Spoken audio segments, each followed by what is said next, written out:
เข้าไหนเข้าอยู่นี่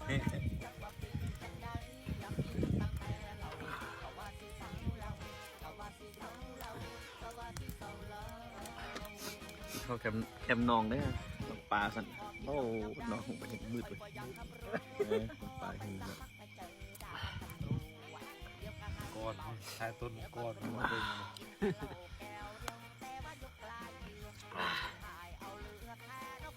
อันนี้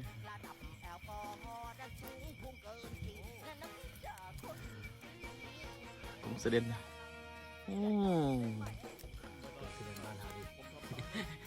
นกเบิ้งกงเสด็จ